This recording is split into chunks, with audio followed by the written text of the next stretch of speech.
Good morning बच्चों। कैसे हो आप? आजकल हम मॉडर्न टेक्निक्स पढ़ रहे हैं। मॉडर्न टेक्निक्स जो रिसेंट टाइम में डेवलप की गई है, और ये मॉडर्न टेक्निक्स किसकी है? मैनेजरियल कंट्रोल की, यानी कि कंट्रोलिंग करने की मॉडर्न टेक्निक्स आजकल हम पढ़ रहे हैं, जिसमें से कि हम एक पढ़ चुके हैं मैनेजमेंट ऑडिट, जहाँ पे हम चेकिंग ही, इवैल्यूएशन या अप्रेजल आप बोलो, वो किसका ही कर देते हैं? मैनेजमेंट का। कि मैनेजमेंट सही से स्ट्रैटेजीज, पॉलिसीज फ्रेम कर रही है, उन्हें इम्प्लीमेंट करा पा रही है, तो उन चीजों की यहाँ पे क्या कर लेते हैं? हम चेकिंग कर लेते हैं। मैनेजमेंट ऑडिट कल देख लिया था हमने, इसके एडवांटेज भी देख लिए थे। इससे एक तो डेफिशिएंसी पता चल जाती है, दूसरा सिस्टम ही इम्प्रूव हो जाता है, और नेक्स्ट है कोऑर्डिनेशन बनाने में हेल्प करता है, एंड लास्ट एनवायरमेंटल चेंजेस को डील करने में हेल्प करता है। तो इसकी एमटी देखी थी हमने, डाइस। क्या देखी थी? डाइस। आज बच्चों एक दूसरी टेक्निक हमको देखनी है, जिसका नाम है responsibility accounting. Responsibility accounting. Responsibility accounting में क्या होता है कि यहाँ पे जो अलग अलग डिपार्टमेंट्स होते हैं, या अलग अलग डिविजन्स होती है, या सब डिविजन्स आपकी हो सकती है, सब डिपार्टमेंट आपके हो सकते हैं, सेक्शंस हो सकते हैं, सब सेक्शंस होते हैं, उनको उनको रिस्पॉन्सिबल ठहराया जाता है उनकी एक्टिविटीज के लिए। कोई डिपार्टमेंट जो काम करता है, वो एक्टिविटी के लिए, उस टास्क के लिए, उस डिपार्टमेंट को, या जो भी मैंने अभी थोड़ी देर पहले वर्ड्स बोले, जितने भी मैंने टर्म यूज की, सेक्शन, सब सेक्शन, आपके डिवीजन, सब डिवीजन, उस particular division, sub division, department, सब डिपार्टमेंट को रिस्पॉन्सिबल ठहराया जाता है वो जो एक्टिविटी परफॉर्म करता है उसके लिए। जैसे जैसे बच्चों एक प्रोडक्शन डिपार्टमेंट है, प्रोडक्शन डिपार्टमेंट, तो प्रोडक्शन डिपार्टमेंट के अंदर कितने खर्चे हो रहे हैं और कितने होने चाहिए थे, उसके लिए प्रोडक्शन डिपार्टमेंट को ही क्या ठहराया जाएगा? रिस्पॉन्सिबल ठहराया जाएगा। जवाबदारी जो होगी वो प्रोडक्शन डिपार्टमेंट की होगी। तो ये रिस्पॉन्सिबिलिटी काउंटिंग होती है कि जहां पे हम हर एक डिपार्टमेंट, हर एक डिवीजन, सब डिवीजन, ब्रांच, सब ब्रांच, सेक्शन, सब सेक्शन, उनको उनके बेंचमार्क बताते हैं, उनकी परफॉर्मेंस को इवैल्यूएट करते हैं, ठीक है ना, और फिर क्या करते हैं? उन्हें रिस्पॉन्सिबल ठहराते हैं। नमन भैया, ये तो हम पहले से ही करते हैं। यहाँ पे कुछ डिफरेंट तरीके से हम इसको देख रहे हैं। डिफरेंट तरीके से कैसे? आप समझाओगे हमें? बिल्कुल समझाऊंगा जी। जैसे प्रोडक्शन डिपार्टमेंट है बच्चे, प्रोडक्शन डिपार्टमेंट खर्चा करने के लिए है या रेवेन्यू अर्न करने के लिए? मैं आपसे पूछना चाहता हूँ। हाँ जी, प्रोडक्शन डिपार्टमेंट खर्चा करने के लिए है या रेवेन्यू अर्न करने के लिए? बोलो सारे बच्चे बोलो। प्रोडक्शन डिपार्टमेंट में क्या होता है? या रेवेन्यू भी होता है? प्रोडक्शन एक क्या कौन सी प्रोसेस है जहां पे हम रॉ मटेरियल को फिनिश गुड्स में कन्वर्ट करते हैं? तो ऐसा कन्वर्ट करने में कोई कंपनी को या उस डिपार्टमेंट को रेवेन्यू होगा? खर्चा लगेगा। क्या लगेगा? तो ये यहाँ पे पता क्या होता है रिस्पॉन्सिबिलिटी अकाउंटिंग में? वो जो डिवीजन, सब डिवीजन, ब्रांच, सब ब्रांच, डिपार्टमेंट, सब डिपार्टमेंट वगैरह को, उनको रिस्पॉन्सिबल सेंटर ठहराया जाता है। मतलब उन्हें ऐसा बनाया जाता है कि रिस्पॉन्सिबिलिटी सेंटर, कि तुम एक टाइप के रिस्पॉन्सिबिलिटी सेंटर हो। जैसे मैं प्रोडक्शन का एग्जांपल दे रहा हूँ, तो प्रोडक्शन किस चीज का रिस्पॉन्सिबिलिटी सेंटर है? एक्सपेंसेस का कि रेवेन्यू का? एक्सपेंसेस का। यस और नो? तो एक्सपेंसेस के लिए मेजरली मेजरली मेजरली जिम्मेदार कौन होगा? प्रोडक्शन डिपार्टमेंट, क्योंकि मोटा खर्चा वहीं पे होना है। अच्छा, रेवेन्यू के लिए मेरे को जिम्मेदार ठहराना हो तो प्रोडक्शन को ठहरा दूं मैं रेवेन्यू के लिए? Very good. किसको? या तो सेल्स को, या तो मार्केटिंग। Very good. या तो सेल्स को या मार्केटिंग को, बिकॉज मार्केटिंग भी रेवेन्यू जनरेट कराने में क्या करता है? हेल्प करता है। अच्छा, आप थोड़ा और ड्रिल डाउन करके देखोगे तो मार्केटिंग क्या भी हो सकता है? कॉस्ट सेंटर भी हो सकता है और रेवेन्यू सेंटर भी हो सकता है, बिकॉज मार्केटिंग करने में क्या भी तो लगता है? खर्चा भी तो लगता है। जबकि प्रोडक्शन के साथ ऐसा नहीं है। समझ में आ रही है आपको बात? प्रोडक्शन में प्योर प्योर खर्चे ही होते हैं, वहां पे रेवेन्यू का कोई स्कोप नहीं है। तो ऐसे ऐसे एक हमारा हमने एक अलग डिपार्टमेंट बनाया हुआ है या अलग सेक्शन बनाया हुआ है या अलग डिवीजन आप कह सकते हो। किस चीज के लिए? इन्वेस्टमेंट के लिए। किसके लिए? इन्वेस्टमेंट के लिए। वो जो हमारा डिपार्टमेंट है जो हमने सेपरेट रखा है, जो हमने इन्वेस्टमेंट करने के लिए बनाया है, वो किसके लिए रिस्पॉन्सिबल होगा? वो कंपनी के खर्चों के लिए रिस्पॉन्सिबल होगा? वो कंपनी की इनकम के लिए खर्च होगा? सॉरी, कंपनी की इनकम के लिए रिस्पॉन्सिबल होगा? नहीं, कंपनी की इनकम के लिए रिस्पॉन्सिबल नहीं होगा। वो केवल उन इन्वेस्टमेंट के लिए रिस्पॉन्सिबल होगा जो उसने की है। देखो बेटा क्या होता है, हमारा धंधा है एजुकेशन में ऑपरेट करना। किस में ऑपरेट करना? लेकिन हमारी जो इनकम स्ट्रीम है, जो सोर्स ऑफ इनकम है, केवल ये नहीं है। केवल एजुकेशन ही हमारी सोर्स ऑफ इनकम नहीं है कि एजुकेशन से ही अपने को क्या आता है? पैसा आता है। There are multiple streams. There are multiple streams. अगर मैं मेरी बात करूं तो अराउंड 8 से 9 स्ट्रीम्स मैंने जनरेट करके रखी जहां से मेरे को क्या आती है? इनकम आती है। ठीक है ना? अलग अलग फॉर्म में। मैं किसी एक सोर्स के ऊपर डिपेंड नहीं हूं। अब क्या है, लेकिन मैं मेजरली जो फोकस करता हूं वो किस पे करता हूं? एजुकेशन पे करता हूं। मैं मेरा फोकस मेजरली किस पे लगाता हूं? एजुकेशन पे। ठीक है ना? और भी मेरे जो सोर्सेज है इनकम की, ठीक है ना, जैसे अपन लोग इन्वेस्टमेंट करते हैं शेयर मार्केट में। किस में करते हैं? शेयर मार्केट में। तो मैं वहां पे अपना टाइम अलॉट तो करता हूं, मैं अपना टाइम अलॉट तो करता हूं, लेकिन मेरे साथ में एक बंदा है, मेरे साथ में एक बंदा है जो मेजरली क्या करता है? रिसर्च करता है। देन वो अपनी रिसर्च करके हम साथ में क्या करते हैं? डिस्कस करते हैं। देन बाद में क्या करते हैं? फाइनलाइज करते हैं कि कहाँ पे अपने को इन्वेस्टमेंट करना और कहाँ पे इन्वेस्टमेंट नहीं करना। एक बार के लिए मान लो कि मेजरली, मतलब मेजरली क्या, सारा सारा काम वही देखता है वो इन्वेस्टमेंट का। एक बार के लिए ऐसा मान लो, ठीक है ना? अच्छा, मैं एजुकेशन सेक्टर में ऑपरेट कर रहा हूँ, इधर प्रॉफिट होगा इधर लॉस होगा, क्या इसके लिए रिस्पॉन्सिबल वो होगा? मैं होऊंगा ना। समझा ना आपको? ठीक है ना? तो वो किस चीज के लिए रिस्पॉन्सिबल है? आप बोल रहे थे ना अभी कि वो कंपनी के प्रॉफिट के लिए या लॉस के लिए रिस्पॉन्सिबल होगा? नहीं होगा। जैसे आपने बोला कि एजुकेशन के लिए जितने भी हमारे एजुकेशन के वेंचर चल रहे हैं, जो भी चल रहा है, जहाँ पे भी चल रहा है, जैसे भी चल रहा है, उसके लिए रिस्पॉन्सिबल मैं हूँ। बिकॉज मैं मेजर अपना जो फोकस है उधर लगा के रखा हूँ। से यस और नो? तो फिर वो किस चीज के लिए रिस्पॉन्सिबल होगा? जो इन्वेस्टमेंट, हाँ, उसने की है। समझ में आ रही है ना बात? उनमें प्रॉफिट हो रहा है या उनमें लॉस हो रहा है, उसके लिए वो रिस्पॉन्सिबल है। जवाबदारी उसकी होगी, जवाबदेही उसकी होगी, वो उसके लिए जवाब देगा। तो देखो हमने अलग अलग सेंटर्स बनाए हुए हैं, रिस्पॉन्सिबिलिटी सेंटर्स। कोई कोई कॉस्ट के लिए रिस्पॉन्सिबल है, कोई रेवेन्यू के लिए रिस्पॉन्सिबल है, कोई इन्वेस्टमेंट के लिए रिस्पॉन्सिबल है, कोई दोनों के लिए रिस्पॉन्सिबल है, कॉस्ट के लिए भी और रेवेन्यू के लिए भी। से यस और नो? अब ऐसा नहीं है कि रेवेन्यू के लिए कोई कॉस्ट वाले को आप पकड़ोगे और उससे जवाब मांगोगे, नहीं। यही बच्चों क्या होती है? रिस्पॉन्सिबिलिटी अकाउंटिंग होती है। से यस और नो? देख लो एक बार। Responsibility accounting is a system of accounting.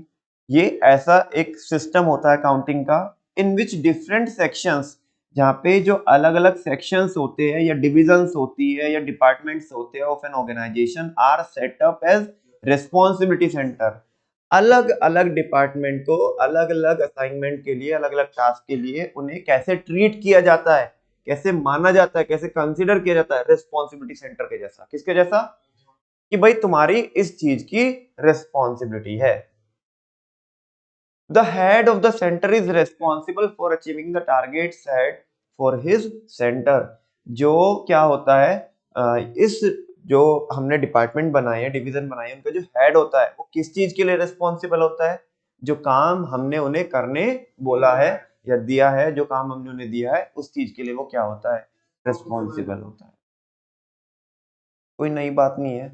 थोड़ा सा घुमा फिर, मतलब घुमा फिरा के फिर वही वाली बात है कि रिश्ता वही है, सोच नहीं है बस, है ना?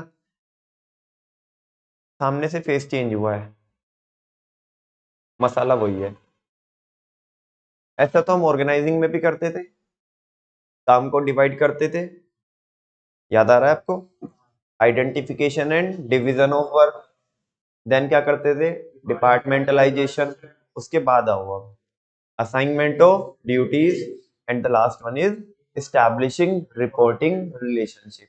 वहां पे काम को डिवाइड करके जिसको जो काम दिया उसकी वही तो जिम्मेदारी सेट करते थे हम, उसी को यहाँ पे थोड़ा नए तरीके से रेस्पॉन्सिबिलिटी अकाउंटिंग बोल रहा है, मोर और लेस वही है ना। कल भी हमारी इस बात पे चर्चा हो रही थी कि रिश्ता वही, सोच नहीं, है ना। माल वही है, बस एक नए फेस में मिल रहा है। जैसे मैं कल भी 11th वालों को भी बता रहा था, कभी आप किसी 5 स्टार होटल में जाओ या 3 स्टार 4 स्टार में जाओ, तो डिशेज आपको वही मिलेगी जो नॉर्मल खाते हो आप। उनका वो मेन्यू में नाम इतना बड़ा बड़ा लिख के रखते हैं, उसमें साइड में कुछ सजा सजा के, तुम्हें लगता है भाई आज तो यही खाऊंगा, है ना। तो ये वही वाला काम हो जाता है कि ऊंची दुकान फीके पकवान। ये दही चटनी का समोसा, ये तो मैं अपनी गली में खाऊं, उसका नाम उन्होंने पता नहीं कितना भारी भरकम बना के रखा है। समझ में आ रही है? तो मुझे लगता है भाई कुछ तो होगा, ये 600 रुपए का कुछ तो होगा, कुछ तो नई डिश होगी। मतलब 5 स्टार होटल में सबसे सस्ती यही लग रही है, वो बहुत भारी लग रही है, नाम में बहुत भारी है। जब तुम्हारे सामने आती है ये है क्या, ये तो 15 रुपए का मेरी गली में मिलता है दही चटनी का समोसा, इससे अच्छा मिलता है। ठीक है, यहाँ पे भी लगभग लगभग वही है बच्चों, मोर और लेस। कंटेंट पुराना ही है, लेकिन उसको नए फेस के साथ आपको क्या किया जा रहा है, सर्व किया जा रहा है। रेस्पॉन्सिबिलिटी अकाउंटिंग ये हम पहले भी करते थे, ठीक है ना। थोड़ा बस नाम वाम चेंज करके भारी बनाने की कोशिश की। आई होप आपको 2 बुलेट समझ में आ गए होंगे। टाइप्स ऑफ रेस्पॉन्सिबिलिटी सेंटर्स, मानो या ना मानो, जाने अनजाने में मैंने आपको ये पढ़ा दिए। Types of responsibility centres, responsibility centres may be of the following types: cost centre, investment centre, revenue centre, profit centre. देख लेते हैं। इसकी एमटी भी हमने बनाई है, CIRP। ऐसे ज्यादा कुछ वो खास नहीं है, तुम्हें समझेगा भी नहीं CIRP क्या होता है। बेसिकली CIRP एक कॉन्सेप्ट होता है, कॉर्पोरेट इंसॉल्वेंसी रिजोल्यूशन प्रोसेस, ठीक है ना। जो CA फाइनल के बच्चे होते हैं बहुत, सबको सबके लिए कॉमन वर्ड है, आपके लिए थोड़ा अटपटा सा हो सकता है। एक कोड होता है भारत के अंदर, IBC 2016, insolvency and bankruptcy code. मैंने पहले भी आपके साथ जिक्र किया है उसका। जब किसी का पैसा मर जाता है या कोई पैसा नहीं दे रहा होता है, कोई डेटर, तो हम कोर्ट में जा सकते हैं, ठीक है ना। हम NCLT में जा सकते हैं अपना पैसा रिकवरी कराने के लिए उस बंदे से, ठीक है ना। बिल्कुल।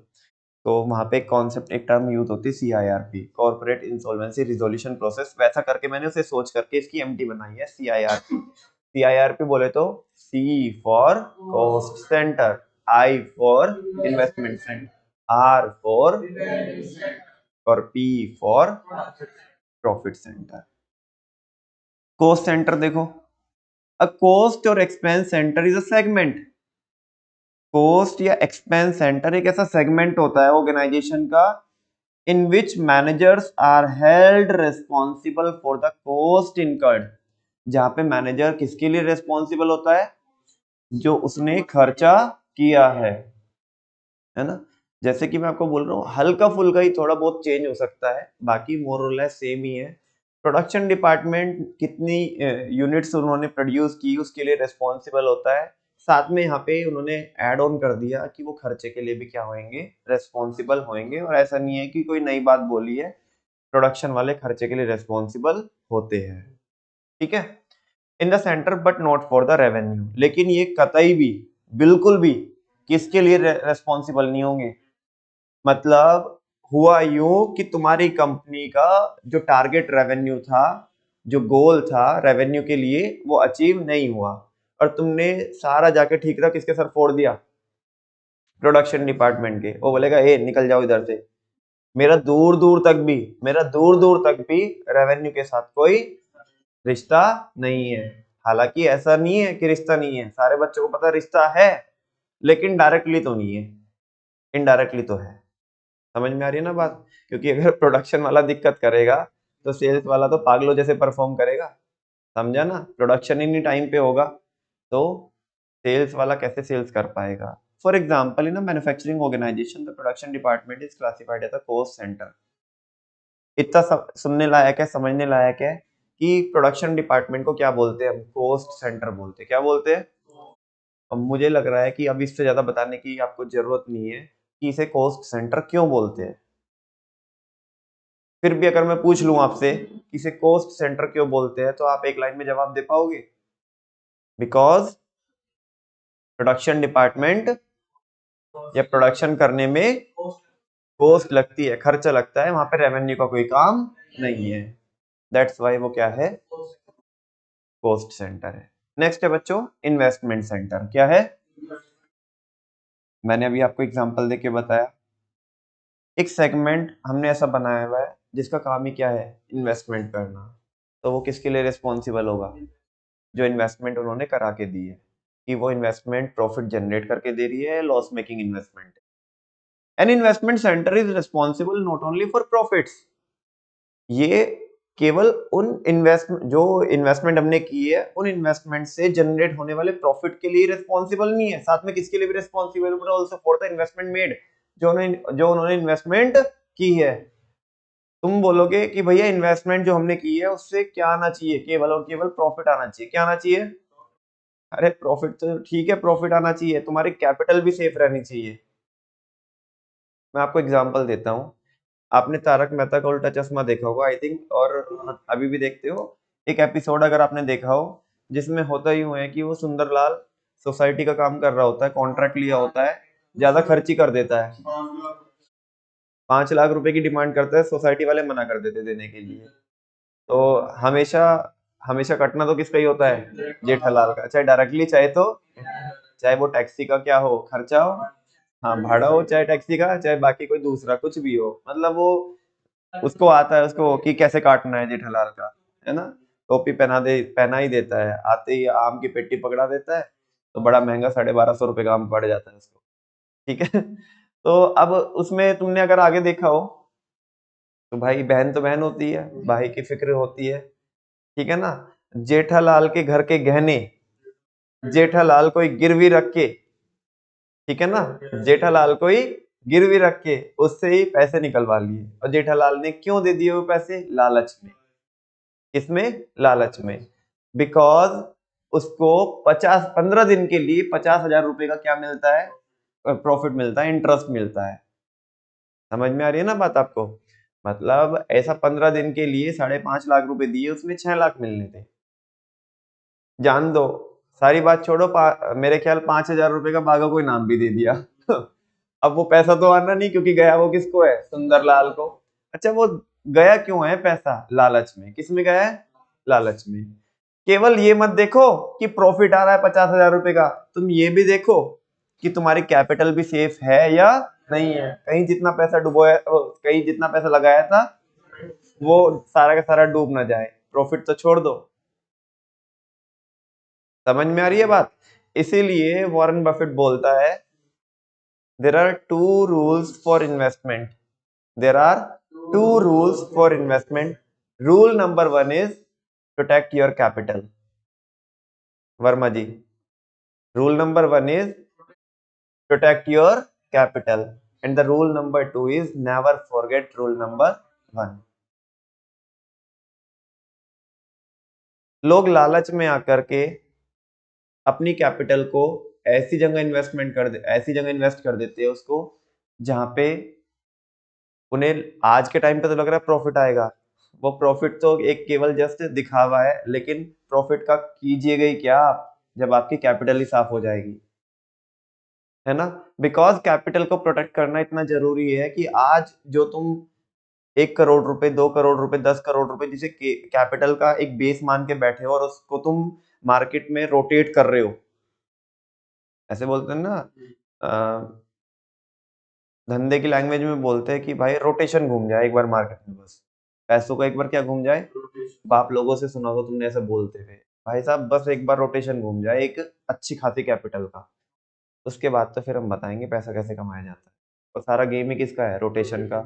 भाई साहब जब तक तुम्हारी बेस कैपिटल मार्केट में रोटेट कर रही है, तो तुम पैसा बना सकते हो।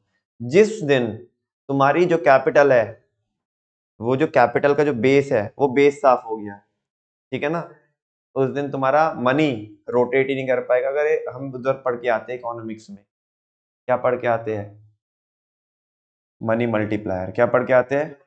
ये वही कॉन्सेप्ट है कि तुम्हारे पास बेस है तो वो बेस मार्केट में रोटेट होता रहेगा और पैसे से पैसा बनता रहेगा। जो आपकी इनिशियल इन्वेस्टमेंट है वो कई गुना आपके लिए इनकम जनरेट करके आपको दे देगी, लेकिन वो कैपिटल ही साफ हो गई ना, फिर कुछ नहीं बचेगा। समझ में आ रही है बात? तो ये वही बोल रहा है कि जो इन्वेस्टमेंट सेंटर होता है, जो कौन होता है? इन्वेस्टमेंट सेंटर होता है, वो केवल प्रॉफिट के लिए रिस्पॉन्सिबल नहीं होता। मान लिया प्रॉफिट तो आ गया, नहीं समझे आप बात? सामने वाले ने बोला कि जी मेरे को 5 लाख रुपए दे दो और मैं आपको 1 लाख रुपए का ब्याज दूंगा, 15 दिन के लिए दे दो मुझे, और ब्याज अभी ले लो, ब्याज अभी ले लो आप। समझ में आ रही है बात? अगला 1 लाख रुपए देके चला गया। ये कहने का मतलब ये है कि नेट नेट 4 लाख रुपए लेके चला गया। तुमने तो जस्ट इसको देख लिया, प्रॉफिट को देख लिया। समझ में आ रही है बात आपको? अरे मैं क्या कह रहा हूँ तुम्हें समझता? हाँ है ना, कुछ तो करो। हाँ जी, तुमने तो 1 लाख के चक्कर में कि 1 लाख आज ही आ गए। समझ में आ रही है बात? 5 का इनाम बागा को भी दे दिया आपने, ठीक है ना? आपके पास तो नेट कितने आए? बागा मना कर रहा था, नहीं नहीं नहीं सेठ जी कोई जरूरत नहीं है, ये तो मेरा कर्तव्य है। अरे तू लेके जा, चिल आउट कर बेबी, ठीक है ना? बहुत पैसा है। 95,000 ही नेट बचा। कितना बचा? 95,000 बचा, और हम खुश हो रहे हैं। लेकिन हमने बेसिकली हुआ क्या, वो 95 भी हमारे नहीं आए। 90 और 95 का जो फायदा हुआ है वो भी हमारा नहीं, वो भी हमारा ही पैसा था, क्योंकि काट के तो हमने दिए ना। कितने दिए बोलो? 4 उसे दिए और 5 बागा को दिए, तो 4,05,000 रुपए हमारे घर से चले गए। बागा से तो किस मुंह से मांगेंगे, क्योंकि उसे तो इनाम दिया है, 4 लाख वाला देने का नहीं। और तुम खुश हो गए कि मेरे को 1 लाख का। अबे कौन सा फायदा हुआ? तेरा ही पैसा था, तुझे बस ऐसा लगा फायदा हुआ, एक्चुअल में कुछ नहीं हुआ, तेरा कटा है। तो ये बोल रहा है कि इन्वेस्टमेंट जो आपने की है उसके लिए भी रिस्पॉन्सिबल है, और प्रॉफिट के लिए नहीं।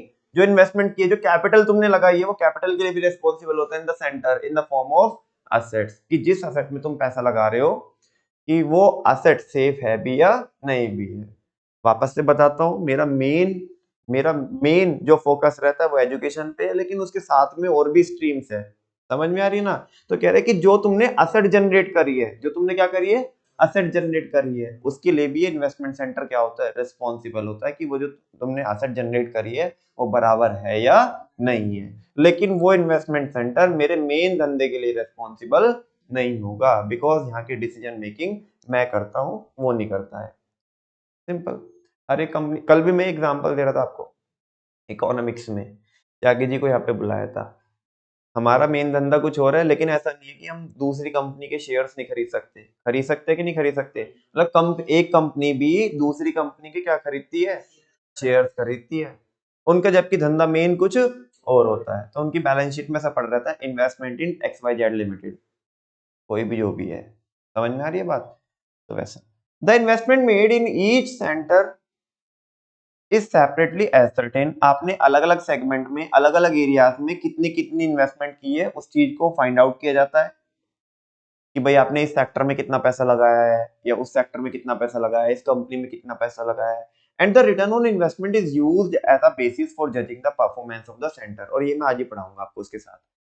ये कह रहे हैं कि सबसे पहले ये देखा जाता है कि किस किस सेक्टर में हमने कितनी कितनी क्या की है, इन्वेस्टमेंट की है, और फिर ROI को यूज करते हैं। एक और टेक्निक होती है कंट्रोल की, कंट्रोलिंग करने की एक और टेक्निक होती है ROI, जिसको आज ही पढ़ाऊंगा। वैसे तो आज मेरे को पर्ट CPM पढ़ाना था, क्योंकि वो अभी क्या है कि वो पूरी क्लास लगेगी उसके लिए, तो मैं बीच में ऐसा नहीं कि टॉपिक को गर्म करके छोड़ दूं, ठीक है ना? तो कल ही एक साथ ही वन गो में उसे करेंगे, क्योंकि आज यहाँ पे जिक्र किसका भी हुआ है, ROI का भी हुआ है, तो लगे हाथ हम उसे भी आज क्या कर लेंगे, रैप अप कर लेंगे।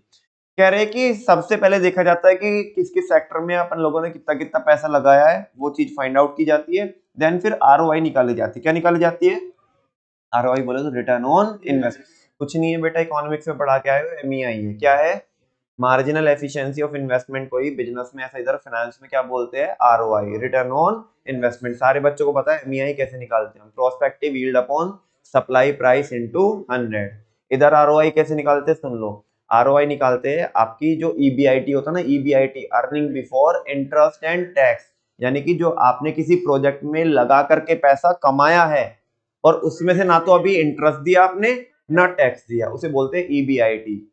मेरे ख्याल से अब हम धीरे धीरे तैयार हो रहे हैं सेकंड बुक पे मूव करने के लिए, बिकॉज अब डेली की डेली क्लास में कुछ नई नई टर्म्स ऐसी आती है जो फाइनेंस के रिगार्डिंग है ना, और फाइनेंशियल वाले जो चैप्टर हमारे बिजनेस के पार्ट बी में है, तो उसी की ओर लगभग लगभग हम धीरे धीरे क्या कर रहे हैं, मूव कर रहे हैं। कल हमने देखा था ईएटी, है ना, ईबीटी, पीएटी, पीबीटी। आज हम बात कर रहे हैं किसकी, ईबीआईटी की, earning before interest and tax.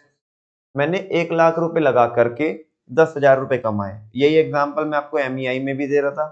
तो 10,000 तो ईबीआईटी है, 1 लाख रुपए लगाए, जिसको मैं उधर सप्लाई प्राइस बोल रहा था, वो यहाँ पे इसे बोलेंगे कैपिटल एम्प्लॉयड। क्या बोलेंगे, आप पढ़ भी रहे होंगे, आरओआई आपने निकाला भी होगा रेशियो एनालिसिस में, ठीक है ना। जिसको उधर इकोनॉमिक्स में हम क्या बोलते थे, प्रोस्पेक्टिव यील्ड बोलते थे, उसे हम क्या बोल रहे, ईबीआईटी बोल रहे। क्या बोल रहे, आरओआई निकाली जाती है कैसे, EBIT upon capital employed into 100। ये कुछ नहीं है, कमाने की स्पीड है कि मैं किस स्पीड से पैसा कमा रहा हूं। 1 लाख रुपए लगा करके 10,000 रुपए कमाए, तो आरओआई की परसेंट मतलब आरओआई कितनी है, 10%। कितनी है, क्योंकि 1 लाख पे 10,000 कमाए इंटू 100, तो परसेंट निकल जाएगी,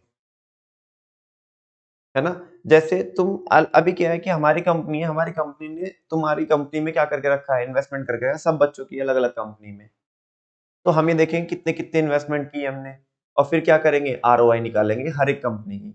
अच्छा, फिर हम देखेंगे, डिसीजन लेंगे कि कौन बेटर परफॉर्म कर रही है, कौन इन्वेस्टमेंट, और कौन वर्स्ट परफॉर्म कर रही है, और उसके बाद डिसीजन लेंगे हम क्या, जो वर्स्ट परफॉर्म कर रही है उधर से पैसा विड्रॉ करेंगे, यानी कि डिसइन्वेस्टमेंट करेंगे, और एडिशनल इन्वेस्टमेंट कहाँ पे करेंगे, जो अच्छा परफॉर्म कर रही है, बेटर परफॉर्म कर रही है। तो ये सोनो, हाँ बोलो। अच्छा, ये जो लॉस आया, मतलब जो अच्छा परफॉर्म नहीं कर रही है, वर्स्ट परफॉर्म कर रही है, उसके लिए रिस्पॉन्सिबल कौन रहेगा, जिसने वो इन्वेस्टमेंट की है। वो कौन होता है, वो इन्वेस्टमेंट सेंटर होता है। कौन होता है, इन्वेस्टमेंट। अगेन पढ़ता हूँ, समझ में आ जाएगा आपको ज्यादा। The investment made in each centre, the investment made in each centre is separately ascertain. हर एक सेंटर में हमने कितनी कितनी इन्वेस्टमेंट की है उसको सेपरेटली निकाला जाता है, and the ROI is used, return on investment को यूज किया जाता है as a basis for judging the performance of the centre. ई सेंटर की परफॉर्मेंस क्या चल रही है, आरओआई के बेसिस पे क्या किया जाता है, उसे जज किया जाता है। नेक्स्ट है बच्चों, रेवेन्यू सेंटर। कौन सा सेंटर, ये केवल केवल और केवल किसके लिए रिस्पॉन्सिबल होता है, रेवेन्यू के लिए, कि कितना रेवेन्यू आ रहा है। नमन भैया एक बात बताओ यार, ये जो इन्वेस्टमेंट सेंटर है, ये भी तो रेवेन्यू सेंटर हो सकता है, क्योंकि इससे भी तो पैसा आता ही है, इससे भी तो पैसा आता ही है, ये भी तो रेवेन्यू सेंटर हो सकता है। नहीं होएगा बच्चों, नहीं ना, पैसा डूब तो जाएगा, वो तो बात अलग है।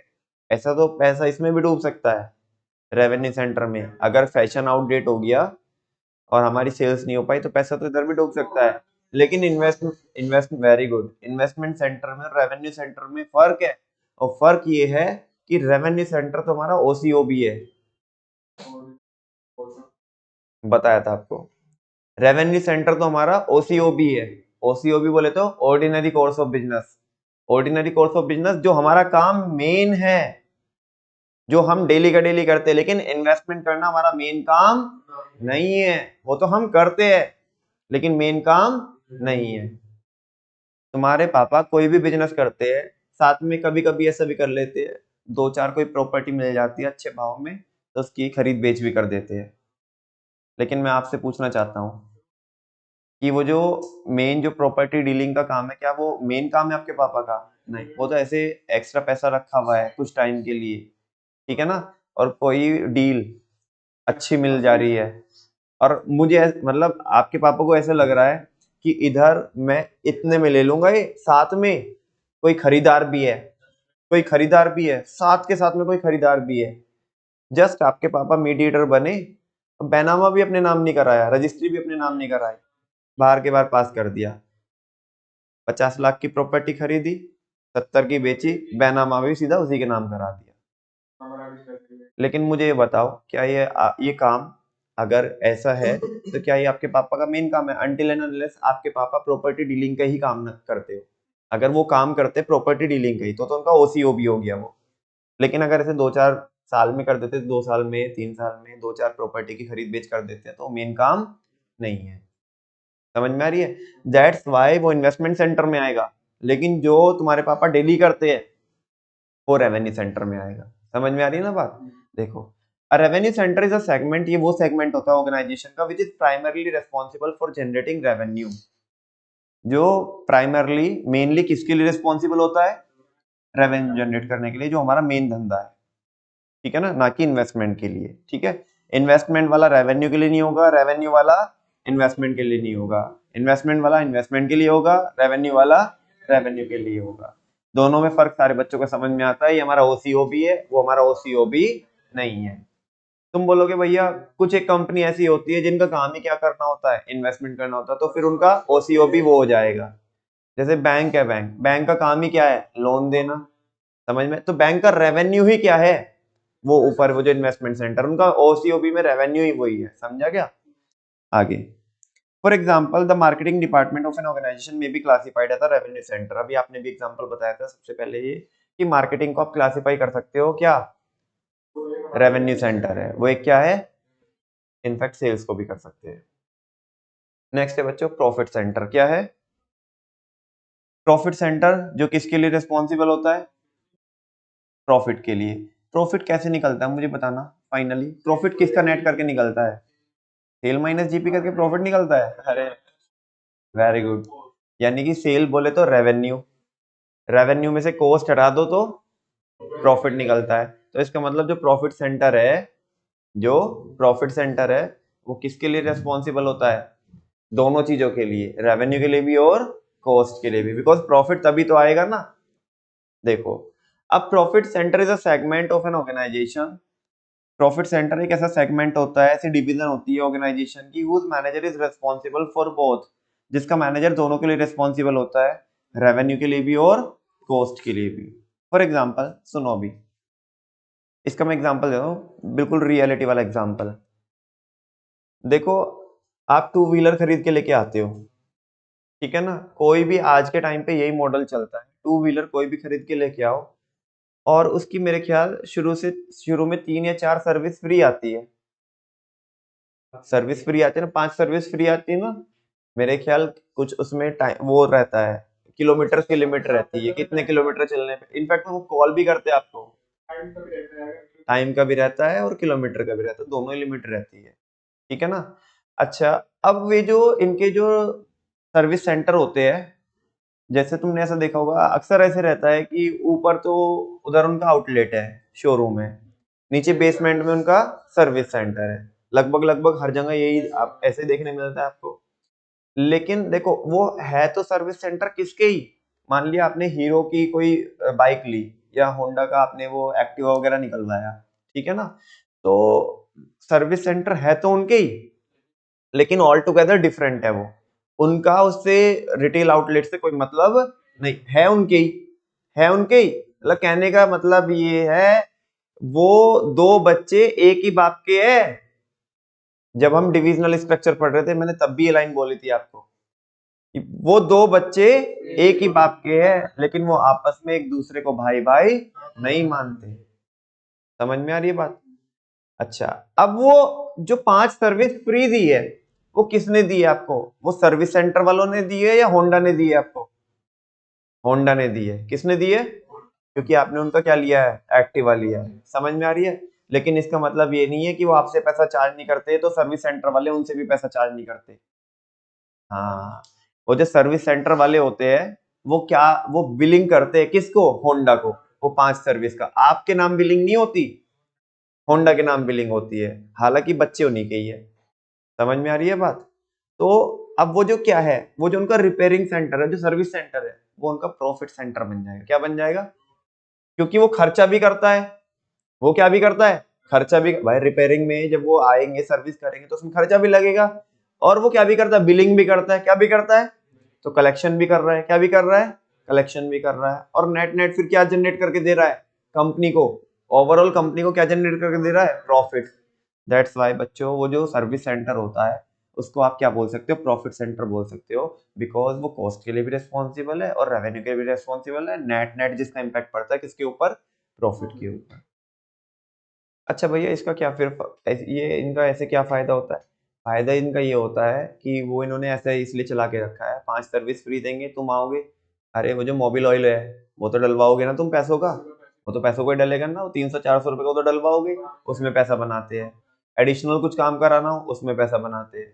ऐसे ही एक और वो होता है इंश्योरेंस होता है, आपकी वो जो 2 व्हीलर है या 4 व्हीलर ठुक गया वो, ठीक है ना, अभी आपने इंश्योरेंस लेके रखा है उनका, वो भी एक सेपरेट डिपार्टमेंट रहता है उनका, वो सेपरेट सेंटर रहता है उनका। तो वो इंश्योरेंस अभी क्या है कि उन्होंने तुमने इंश्योरेंस लिया, अब वो गाड़ी ठुक गई तुम्हारी, तो तुम्हारी गाड़ी को क्या करा के देंगे, सही करा के देंगे। समझ में आ रही है ना बात, तो खर्चा कर रहे हैं, क्या कर रहे हैं, खर्चा कर रहे हैं, लेकिन कलेक्शन भी कर रहे हैं, क्या कर रहे हैं, तो वो जो इंश्योरेंस वाली जो उनकी डिवीजन है डिपार्टमेंट है वो ऑल टुगेदर डिफरेंट रहेगी, वो भी एक प्रॉफिट सेंटर आप क्या कर सकते हो, ट्रीट कर सकते हो। समझ में, ऐसा नहीं है कि तुम्हारी गाड़ी ठुक जाएगी तो होंडा उसका पैसा देगा, वो जो सेपरेट डिवीजन है ना वो ही मैनेज करेगी सारा कुछ, नेट नेट प्रॉफिट जनरेट किसको करके देगी, कंपनी को, होंडा को। बात समझ में आ रही है, तो ऐसा है। हाँ, कस्टमर केयर वो कॉस्ट में आएगा, क्योंकि उनसे रेवेन्यू तो कोई होना नहीं है, वो तो खर्चा ही खर्चा करना है वहां पे, उनकी सैलरी जाएगी, है ना, वो अपनी कंप्लेन लिखवाएंगे, फिर वो अलग अलग डिपार्टमेंट में जाएगी, जिस भी डिपार्टमेंट की कंप्लेन है वो, तो जो कस्टमर केयर है वो तो वो किस में आएगा, कॉस्ट सेंटर में आएगा। अब मान लिया उनको कैसे जिम्मेदार ठहराएंगे हम, कस्टमर केयर वालों को, वहां पे मेनली किसका खर्चा है, सैलरी का खर्चा है, किसका खर्चा है, अब सैलरी ज्यादा हो जाएगी तो उसके लिए रिस्पॉन्सिबिलिटी किसकी होगी, उन्हीं की होगी। समझ में आ रही है ना बात, यार इसका एग्जांपल देख लेते हैं प्रॉफिट सेंटर का। The repair and maintenance department of an organisation may be treated as a profit centre. Reference के तौर पे लिख लेना, यहाँ पे एग्जांपल मैंने आपको होंडा का दिया है, होंडा का नहीं मतलब किसी का भी बोल सकते हो आप, होंडा का तो बोल के बोला है मैंने आपको, बाकी जितने भी मॉडल चलते हैं सब वैसे ही चलते हैं, तो उसको प्रॉफिट सेंटर बोल सकते हो आप, if it is allowed to bill other production department. वो कब बोल सकते हो आप, कब बोल सकते हो प्रॉफिट सेंटर, जब वो बिलिंग करता हो, क्या करता हो, बिलिंग करता हो, अगर बिलिंग नहीं करता हो तो फिर कहेगा प्रॉफिट सेंटर, फिर तो वो उसी में मर जाए। समझ में आ रही है ना, जब बिलिंग नहीं होती तो प्रॉफिट कैसे जनरेट करके देगा वो, जब बिलिंग ही नहीं करता हो फिर तो वो खर्चा ही खर्चा करेगा, क्या करेगा, और जब जब खर्चा ही खर्चा करेगा तो क्या बन जाएगा, बोलो ना, वो क्या बन जाएगा, कॉस्ट सेंटर बन जाएगा, क्या बन जाएगा, कॉस्ट सेंटर। समझ में आ रही है बात, तो बिलिंग होनी चाहिए, जैसे मैंने आपको बताया था, if it is allowed to bill other production department for the services provided to them, जो उन्होंने उनको क्या की है, सर्विस प्रोवाइड। भैया 5 सर्विस के बाद क्या होता है इसमें, वो डायरेक्टली कस्टमर से चार्ज करते हैं, है ना, इसमें एक ये भी रहता है, देखो ये एक रेवेन्यू जनरेट करने का तरीका है, ये हमारा मेन धंधा है वो आउटलेट चलाने का, लेकिन साथ में हमने उसमें इंटीग्रेशन करके रखा है कुछ और बिजनेस का भी, जहाँ से पैसा हमें आता रहे, क्योंकि कस्टमर 5 सर्विस करा के जाएगा, उसके बाद भी उसके मन में हो जाएगा भाई वही सर्विस सेंटर पे जाते हैं, वे जेन्युइन है ना, ये तो बाहर वाले जो लोग हैं, बाहर वाले जो कराते हैं हम सर्विस, तो वो तो क्या करते हैं उल्टी सीधी कर देंगे, वो जेन्युइन लोग हैं, हालांकि जबकि होता उल्टा ही है, बाहर बढ़िया होती है, उधर नहीं होते, बिकॉज उनका मेन धंधा भाई वो सर्विस करना नहीं है, सर्विस तो दिखावा है, असल में तो उन्हें मोबिल ऑयल बेचना है, क्या बेचना है, इस बात को समझो ना आप, समझ में आ रही है ना बात, वैसा। हाँ जी, इसी के साथ साथ बच्चों आपका ये टॉपिक क्या हो जाता है, पूरा हो जाता है, रेस्पॉन्सिबिलिटी अकाउंटिंग, जहाँ पे एक डिपार्टमेंट एक डिवीजन को रेस्पॉन्सिबल ठहराया जाता है, अलग अलग यहाँ पे सेंटर क्या किए जाते हैं, क्रिएट किए जाते हैं, कोई कॉस्ट सेंटर होता है, कोई इन्वेस्टमेंट सेंटर, कोई रेवेन्यू सेंटर, कोई प्रॉफिट सेंटर, वैसा। नेक्स्ट है बच्चों पॉइंट एंड सीपीएम, जैसे कि मैंने आपको बताया कि अभी अगर मैं इसे चालू करूंगा तो ये पूरा हो नहीं पाएगा, है ना, अगले 5-10 मिनट हमारे पास बची हुई है, तो उसमें इससे एक अगली टेक्निक है, क्या, आरओआई, रिटर्न ऑन इन्वेस्टमेंट। हालांकि ये प्रोजेक्ट इवैल्यूएशन के लिए टेक्निक्स होती है, पॉइंट सीपीएम, यहाँ पे हम टाइमिंग एस्टिमेट करते हैं, ठीक है ना, अभी समझ में नहीं आएगा क्या है, थोड़ा अलग, ये बिल्कुल ही ऑल टुगेदर डिफरेंट है, तो इसको बाद में देखेंगे, पहले यहाँ पे आ जाओ। ये बहुत सिंपल है, बहुत आसान है और आज की क्लास में हो भी जाएगी complete. Return on investment, ROI, क्या बोलते हैं इसे? ROI। और ऐसे हल्के में मत लेके चलना, जब सेकंड पार्ट पढ़ा रहा हूँ तो वहां पे रिपीट नहीं कराऊंगा, बिकॉज आज फुल स्ट्रेंथ भी है, आज कोई भी बच्चा एब्सेंट नहीं है, ठीक है ना। तो पार्ट बी में जब अपन लोग रिटर्न ऑन इन्वेस्टमेंट पढ़ेंगे, या मैं आपसे पूछूंगा पढ़ाने के पहले भी, तो आपको बताना पड़ेगा कि ROI कैसे निकालते, होती क्या है। देखो, ROI कमाने की स्पीड बताती है। क्या बताती है?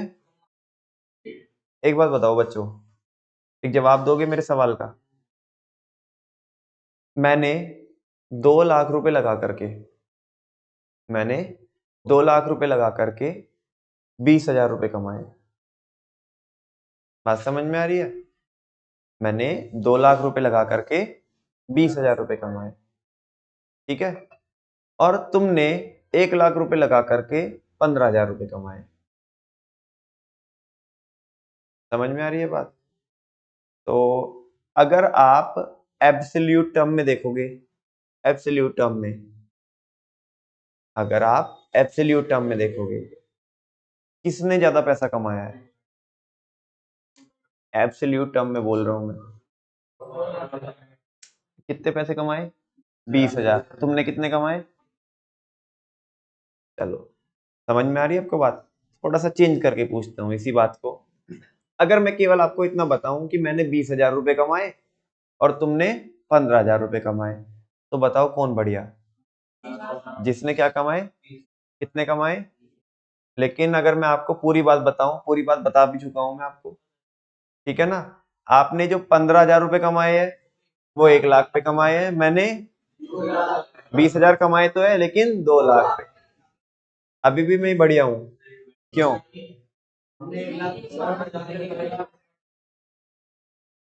बेटा एब्सोल्यूट टर्म में, एब्सोल्यूट मतलब एग्जैक्ट नंबर में, परसेंटेज की बात नहीं कर रहा हूँ। एब्सोल्यूट में, एब्सोल्यूट में कई बार डिसीजन मेकिंग गलत हो जाती है, जैसे कि मैंने अभी आपको बताया था, वो जो अभी पूछा था कि तुमने 15 कमाए, मैंने 20 कमाए, मैंने इतनी बात बोली और तुमने बोला कौन बढ़िया? तुमने बोला मैं बढ़िया क्योंकि मैंने 20 कमाए, ठीक है ना।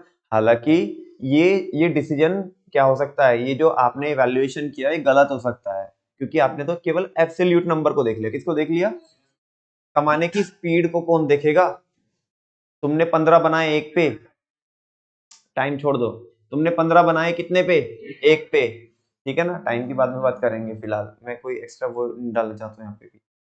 तुमने 15 बनाए एक पे, मैंने 20 बनाए 2 पे। उन 2 पे, मतलब उन 2 लाख पे तुम कितने बना सकते हो? 30 बना दोगे 15-15 करके। मैंने कितने बनाए? अब बताओ कौन बढ़िया? लेकिन ये पता कैसे चलेगा ये? जब उसकी परसेंटेज निकालोगे। एब्सोल्यूट टर्म में पता नहीं चलेगा, रिलेटिव टर्म में पता चलेगा। और सारे बच्चों को पता है, 11वीं की स्टैट्स में पढ़ के आते हैं कि 2 मेजर्स होते हैं, एक एब्सोल्यूट और एक रिलेटिव। रिलेटिव बताता है परसेंटेज, ROI वही बताती है। जब एब्सोल्यूट नंबर काम में नहीं आते तो काम में कौन आती है? ROI। कौन काम में आती है? रिटर्न ऑन इन्वेस्टमेंट, ठीक है ना। और ROI कैसे निकालते हैं? ये कमाने की स्पीड बताते हैं कि हम कितनी स्पीड से कमा रहे हैं। मैं तो 10% कमा रहा हूँ, आप 15% कमा रहे हो, तो किसके कमाने की स्पीड तेज है? तुम्हारी। तेज और नो, तो उस केस में तुम्हारा जो प्रोजेक्ट है, तुम्हारी जो इन्वेस्टमेंट है, वो फार बेटर है मेरी इन्वेस्टमेंट से। हालांकि मैंने 20 बनाए, लेकिन ये भी तो देखो ना, आप केवल न्यूमरेटर को देख के तो नहीं बोल सकते ना, आपको डेनोमिनेटर भी तो देखना पड़ेगा कि कैपिटल एम्प्लॉयड कितनी है, कितना पैसा लगाया। अरे कुछ नहीं है, वापस से देखो, EBIT प्रोस्पेक्टिव यील्ड है, capital employed supply price into 100 करके परसेंटेज आ जाएगी ROI, return on investment. Return on investment ROI the useful technique, एक काफी बेहतर टेक्निक है that provides the basic yardstick for measuring whether और not invested capital has been used effectively. जो ये बताती है कि क्या आपने जो कैपिटल लगाई है वो बराबर से रिटर्न जनरेट करके दे रही है या नहीं दे रही है, आपने पैसा इफेक्टिवली इन्वेस्ट किया है या नहीं किया है, मतलब उसे फायदा हो भी रहा है या नहीं भी हो रहा है, for generating a reasonable amount of return. जो ये बताती है कि आप reasonable amount of return generate कर पा रहे हो या नहीं कर पा रहे हो। एक बार फिर अपने मन से पढ़ो सारे बच्चे।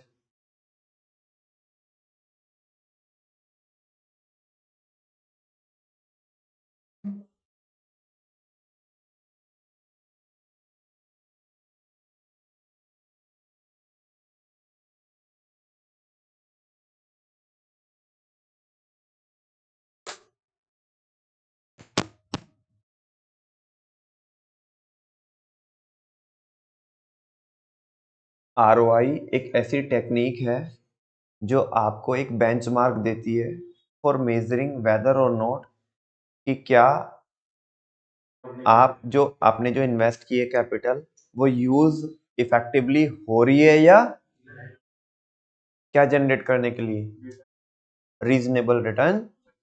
आपने बोला कम से कम भैया 15% तो अपने को चाहिए ही चाहिए, 15% से कम तो बात जमेंगी नहीं। तुम बना रहे हो 12%, कितना बना रहे हो? अब बताओ, तुम्हारी जो इन्वेस्टमेंट है वो इफेक्टिवली आपने एम्प्लॉय करके रखी है, आपने जो डिप्लॉय करके रखी है वो इफेक्टिवली करके रखी है ना। लेकिन अगर आप 19% बना रहे हो तो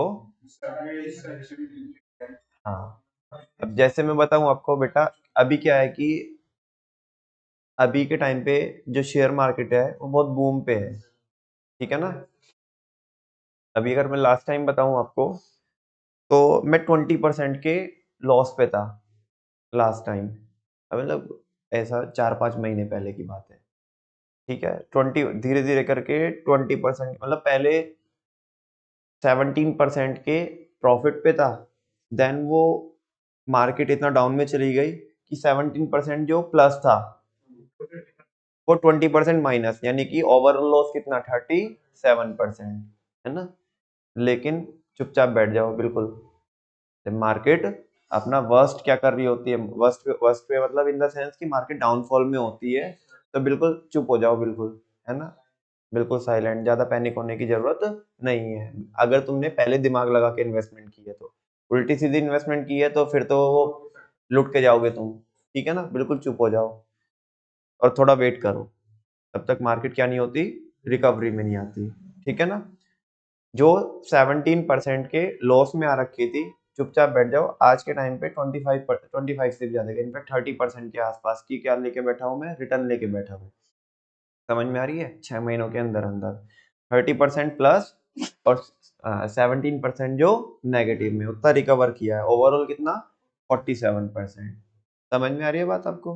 तो ये कह रहा है कि इससे ये कैसे पता पड़ता है, आरओआई से पता पड़ता है ना। जो मैं 17% बोल रहा हूँ वो 17% नेगेटिव में आ रही थी, क्यों? क्या आरओआई अभी कितनी आ रही है, वो पॉजिटिव में कितनी आ रही है, 30 आ रही है, अराउंड 29-30 आ रही है। तो उससे पता पड़ता है कि आप एक रीजनेबल रिटर्न जनरेट कर पा रहे हो या नहीं कर पा रहे हो। अच्छा, अगर मैं 6 महीने पहले कैलकुलेशन कर रहा था, मैंने बेंचमार्क लगाया कि मेरे को 15% चाहिए चाहिए, लेकिन मैं 17% के लॉस पे था, तो मेरी इन्वेस्टमेंट परफॉर्म कर रही थी या नहीं कर रही थी? बोलो, मेरी इन्वेस्टमेंट परफॉर्म कर रही थी या नहीं कर रही थी? नहीं कर रही थी। लेकिन मेरा बेंचमार्क तो वही है, 15% का, 15% का।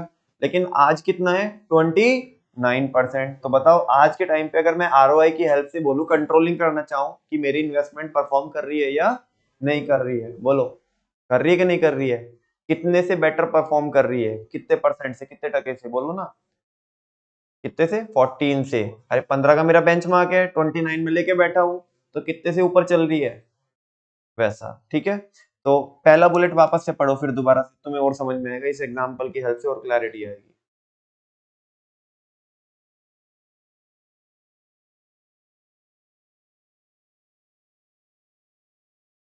जैन साहब हो गए फ्री? सबको अपने अपने घर विदा कर दिया? अब तो कोई रह नहीं गया?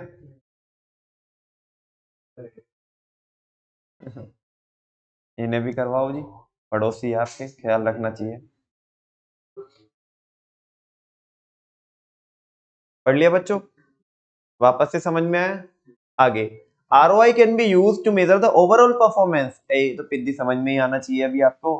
आरओआई को यूज किया जाता है क्या मेजर करने के लिए? ओवरऑल परफॉर्मेंस को मेजर करने के लिए ऑफ एन ऑर्गेनाइजेशन और इट्स डिपार्टमेंट्स और डिवीजन। यहाँ पे हम जो आरओआई पूरे ऑर्गेनाइजेशन की भी निकाल सकते हैं, किसी पर्टिकुलर डिपार्टमेंट की भी निकाल सकते हैं, किसी पर्टिकुलर डिवीजन की भी निकाल सकते हैं आरओआई। और इसको कैसे कैलकुलेट करते हैं? ROI is equal to EBIT upon capital employed into 100। Net income before और after tax may be used for making comparison. देखो, ये अपना एक अलग मसला है बिल्कुल। ये कह रहे हैं कि जो हमने ईबीआईटी लिया ना सर बच्चे, ये जो ईबीआईटी लिया है, earning before interest and tax, इसे ईबीआईटी भी ले सकते हैं। मतलब ये तो बिफोर टैक्स है प्रॉफिट है। कौन से वाले प्रॉफिट है? बिफोर टैक्स वाले प्रॉफिट है। कहीं कहीं पे हम आफ्टर टैक्स वाले प्रॉफिट भी क्या करते हैं, यहाँ पे लेते हैं, लेकिन ज्यादातर क्या लेते हैं? बिफोर टैक्स वाले लेते हैं। क्योंकि अभी तो देखो टैक्स क्या है, बेसिकली ऐसा भी तो हो सकता है कि क्या पता गवर्नमेंट ने हमारे पे टैक्स ज्यादा लगा दिया हो, या हमारे पे टैक्स की रेट ज्यादा लग रही हो, तो उस केस में प्रॉफिट क्या आएगा? कम होके आएगा। क्या आएगा? प्रॉफिट कम होके आएगा। समझ में आ रही है ना? लेकिन ऐसा तो नहीं है ना कि हमने प्रॉफिट कमाया नहीं है, वो तो क्या हुआ है, गवर्नमेंट ने हमारे से टैक्स ज्यादा ले लिया। तो अधिकतर earning before interest in tax लेते हैं। कभी कभी किसी स्पेसिफिक पर्पस के लिए अपन लोग किसको भी ले सकते हैं? अर्निंग आफ्टर टैक्स को भी ले सकते हैं। क्या निकालने के लिए? आरओआई निकालने के लिए। समझ में आ रही है बात? देखो नॉर्मली तो आरओआई से ये पता लगता है कि धंधे में पैसा लगा करके कितना परसेंट कमाया। बात समझ में आ रही है? अब इसमें से क्या भी देना है अपने को? टैक्स भी देना है। क्या भी देना है? टैक्स भी देना है और इंटरेस्ट भी देना है। लेकिन जब आप क्या यूज करोगे बच्चों? अर्निंग आफ्टर टैक्स यूज करोगे, ऊपर में ईबीआईटी की जगह ईएटी यूज करोगे, अर्निंग आफ्टर टैक्स। तो उस केस में क्या पता चलेगा? उस केस में पता चलेगा कि नेट नेट आपके घर में कितना रुक गया आके, टैक्स वैक्स इंटरेस्ट इंटरेस्ट सब देने के बाद। समझ में आ रही है बात? वैसा तो नेट इनकम बिफोर और आफ्टर टैक्स में भी यूज, बिफोर टैक्स भी ले सकते हो आप जो नेट इनकम अपने लिए, आफ्टर टैक्स भी ले सकते हो। क्या करने के लिए? कंपैरिजन करने के लिए। अच्छा कंपैरिजन किसका करने के लिए? बेटा एक इंडस्ट्री का दूसरी इंडस्ट्री से कंपैरिजन कर सकते हो। अपना ही कंपैरिजन आप पिछले सालों से कर सकते हो। किससे कर सकते हो? इस साल तो आरओआई कितनी आ रही है? 13% आ रही है। पिछली बार तो आरओआई 17% आ रही थी। इस बार तो हम अच्छा परफॉर्म नहीं कर रहे हैं। इस बार तो हमारी 13% आ रही है, लेकिन बाकी इंडस्ट्री की कितनी आ रही है? 12% आ रही है। तो हम उनसे बेटर कर रहे हैं। देखो क्या पता पड़ा, इंडस्ट्री से बेटर कर रहे हैं हम 1% से, लेकिन पिछले साल से 4% से हम क्या कर रहे हैं? वर्स्ट परफॉर्म कर रहे हैं। समझ में आ रही है बात? तो ऐसा कंपैरिजन करने में आरओआई क्या करती है? हेल्प करती है, इंडस्ट्री टू इंडस्ट्री भी और ईयर टू ईयर भी। Total investment includes both working as well as fix capital. जो टोटल इन्वेस्टमेंट होती है बच्चों, यहाँ पे ये बोल रहे हैं कि इसमें आप दोनों ही लेके चलोगे, वर्किंग कैपिटल भी लेके चलोगे और फिक्स कैपिटल भी लेके चलोगे। मेरे ख्याल अभी this is not the right time कि मैं आपको ये बहुत डिटेल में समझा पाऊँ कि वर्किंग कैपिटल क्या होती है और फिक्स कैपिटल क्या होती है। लेकिन पागलों जैसे मेरे पास मत देखना, अकाउंट्स पढ़ते हो आप, ठीक है ना? सारे बच्चों को पता होना चाहिए। आज मैं ये नहीं आपको क्लैरिफाई कर सकता कि वर्किंग कैपिटल क्या होती है। हाँ जस्ट इतना बता सकता हूँ कि working capital is equal to current assets minus current liabilities होती है।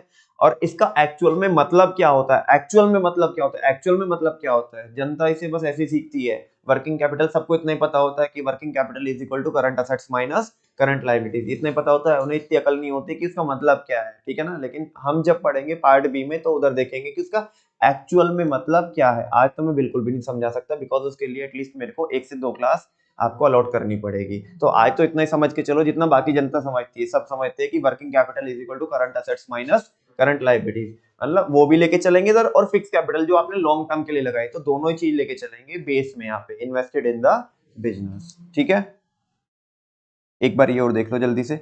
अकॉर्डिंग टू दिस टेक्निक, इस टेक्निक के according ROI can be increase either by increasing sales. कह रहे आरओआई को हम कैसे बढ़ा सकते हैं? या तो सेल्स को इंक्रीज कर दो। किसको इंक्रीज कर दो? सेल्स को इंक्रीज कर दो। सेल्स वॉल्यूम को proportionately more than total investment. जो आपने क्या की है? इन्वेस्टमेंट की है ना? आप क्या कर दो? उससे ज्यादा अपनी सेल्स बढ़ा दो। और by reducing total investment without having any reduction in sales volume.